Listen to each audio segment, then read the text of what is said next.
السلام علیکم ناظرین، آج ہم بات کریں گے عمران خان صاحب کی بہن نورین خان کے حوالے سے، جو کہ ایک انڈین چینل پہ انہوں نے بات کی ہے، اس کو انٹرویو دیے ہیں۔ تو یہاں پہ کچھ ٹاؤٹ صحافی، مالشی اور چپڑاسی قسم کے صحافی نے وویلا ڈالنا شروع کر دیا، شور مچانا شروع کر دیا۔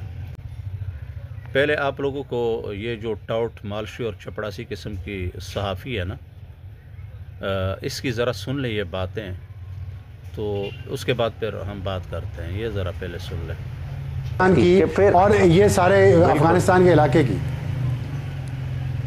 اچھا دیکھیں، انڈیا کے چینل پہ بات کرنا پھر وہ خالی نورین آپا پہ نہیں اپلائی ہوگی، وہ پھر سب پہ اپلائی ہوگی۔ جب برقع دت یہ نواز شریف کے گھر پہ بیٹھے ہیں، ٹھیک ہے، بعد میں انٹرویو پورا چھاپے، پھر وہ ان پہ بھی وہ چیز اپلائی کرے گی۔ پھر ہم ایز اے نیشن ڈیسائیڈ کر لیں کہ ہم نے نواز شریف نے کبھی دھمکی دی تھی اس وقت پاکستان کے وزیر اعظم کو؟ مجھے تو نہیں یاد پڑتا کہ نواز شریف نے انڈین چینل پہ بیٹھ کے کبھی دھمکی دی ہو کہ ان سب کو مار ڈالیں گے، ان کے بچوں کو بھی باہر نکلنے جوگے نہیں رہیں گے، کہ دنیا میں کہیں بھی نہیں بچیں گے۔ دیکھیں، نواز شریف نے دھمکی نہیں دی، نواز شریف نے کر کے دکھایا۔ اس نے پورا طیارہ اغوا کیا تھا، اس میں آپ کی فوج کا ہی سپہ سالار بیٹھا تھا، کوئی انڈین فوج کا سپہ سالار بیٹھا تھا۔ آپ دھمکی پہ جا رہے ہیں، آپ کے پاس پورا کیس فائل موجود ہے۔ نہیں، یہ ہنسنے کی بات نہیں ہے، کل کو آپ انہی عمران خان والی باتوں پہ بھی جب دور گزر جائے گا ہنس کے ہی دکھائیں گے۔ دیکھیں، نہیں، یہ چھوڑنے کی بات نہیں ہے۔ دیکھیں، یہ ایک حقیقت ہے، چیزوں کو لے کے آپ جسٹیفائی کر رہے ہیں، انہوں نے جو کچھ کہا ہے انڈین ٹی وی چینل پہ، آپ جسٹیفائی کر رہے ہیں۔ نہیں، آپ دیکھیں، نریندر مودی جن کے گھر سے ہو کے چلا جائے، ٹھیک ہے، آپ اس کو نہیں کچھ اس طرح سے دیکھ رہے۔ جندال مری میں جدھر جا کے جنہیں مل لے وہ کچھ نہیں ہے، خالی ایک انٹرویو وہ چوب رہا ہے۔ بات ہے ایک ایز اے نیشن ڈیسائیڈ کر لیں کہ انڈیا ہماری دشمن قوم، ہم انڈیا کو اگر دشمن سمجھتے ہیں، ہم اس کو ڈپلومیٹک فرنٹ پہ بھی دشمن ڈکلیئر کریں اور ہر طرح سے اس کا بائیکاٹ کریں، پھر سارے اس بائیکاٹ کو فالو کریں گے۔ اگر اس کے بعد یا کوئی بھی ایک دیکھیں عمیر صاحب، دونوں چیزیں ایک جیسی کیسی ہو سکتی ہے؟ ایک انٹرویو میں یہ بات کرنے میں دھمکیاں دی جا رہی ہیں جان سے مارنے کی، پٹھان کارڈ کھیلا جا رہا ہے انڈیا کے چینل پہ بیٹھ کے پنجاب یا پاکستان کے خلاف۔ دوسری طرف ہے کہ ایک ملاقات ہوئی ہے، دو وزرائے اعظم تھے، ان کے درمیان ملاقات ہوئی ہے، ایک وزیر اعظم نے ایک بزنس مین سے ملاقات کی ہے انڈیا کے، اس میں کوئی دھمکی، کوئی سازش، کوئی کارڈ کھیلا ہے، ایسی دونوں کو کمپیریزن آپ کیسے کر رہے ہیں دونوں؟ مجھے یہ سمجھ نہیں آئی۔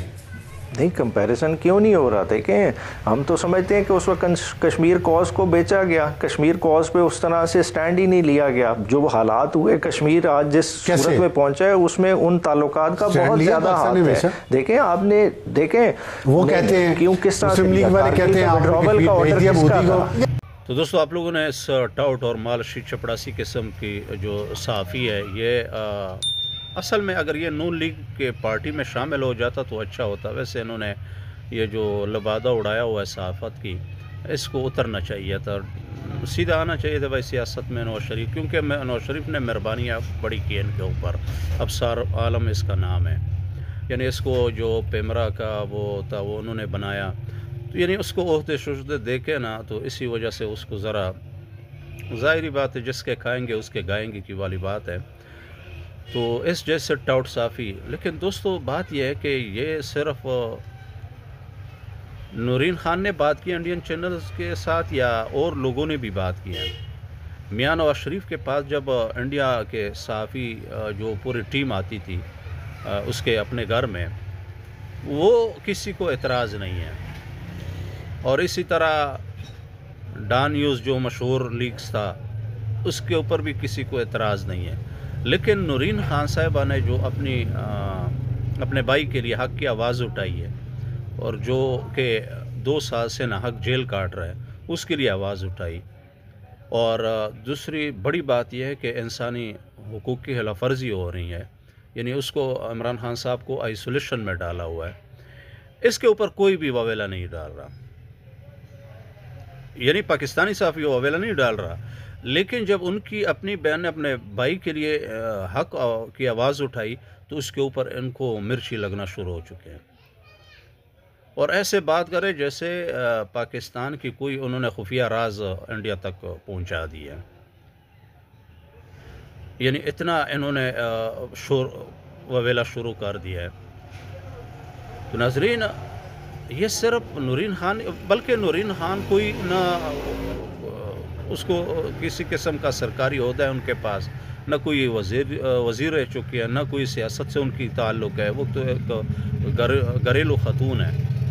لیکن انہوں نے ان کے اوپر صاف یہی ہے کہ خوف ہے، یعنی کمپنی کو اور اسی طرح ٹاؤٹ مالشی چپڑاسی کے سب کے صحافیوں کو، حکومت کو خوف ہے عمران خان صاحب سے، اور کچھ نہیں ہے. ان کو شور اس لیے نہیں ڈال رہا، اپنے خوف سے یہ شور ڈال رہے، کیونکہ اگر دنیا کو پتہ چلے کہ اس کو آئسولیشن میں ڈالا ہوا ہے، یعنی انسانی حقوق کی خلاف ورزی ہو رہی ہے، تو اس کے اوپر پھر انسانی حقوق کی تنظیمیں اٹھے گی. لیکن پاکستان میں تو انسانی حقوق جو تنظیمیں ہیں اس کو تو انا للہ و انا الیہ راجعون کہنا چاہیے، کیونکہ وہ تو ابھی تک سوئی ہوئی ہے. ابھی 3 سال پی ٹی آئی کے اوپر جو ظلم ہوا، انسانی حقوق کمیشن نے ایک بات بھی نہیں کی. اگر کی ہوگی تو باہر سے کی ہوگی. پاکستان کے اندر سے سارے کاؤ والے انسانی حقوق کے کرندے یہاں بیٹھے ہوئے ہیں. تو دوستو میں نے کہا چلو یہ بات بھی آپ لوگوں کے ساتھ شیئر کرو. اور دوسری بات یہ ہے کہ بی بی سی کی جو رپورٹ ابھی آئی ہوئی ہے، اور ایک ان لوگوں نے جو نیچ حرکت کی ہے کہ نورین خان نے مودی صاحب سے ریکویسٹ کی ہے کہ مودی آپ آپریشن سندور سٹارٹ کر دیں، پھر انشاءاللہ خان صاحب آزاد ہو جائے گا. اتنا جھوٹ، یہ اے آئی کے مدد سے انہوں نے کچھ گڑبڑ کی ہے. تو بعد میں جو بی بی سی اردو ہے انہوں نے اس جو خبر ہے انہوں نے تردید کی کہ ایسے کوئی بات نہیں کی ہے نورین خان صاحب نے. تو مقصد یہ ہے نا کہ یہ اتنے گر چکے ہیں کہ ایک خاتون، گھریلو خاتون، اس کے اوپر بھی الزامات کی بچاڑ کر دیتے ہیں. ملتے ہیں اگلی ولاگ میں ایک نئے موضوع کے ساتھ. اوکے، اللہ حافظ.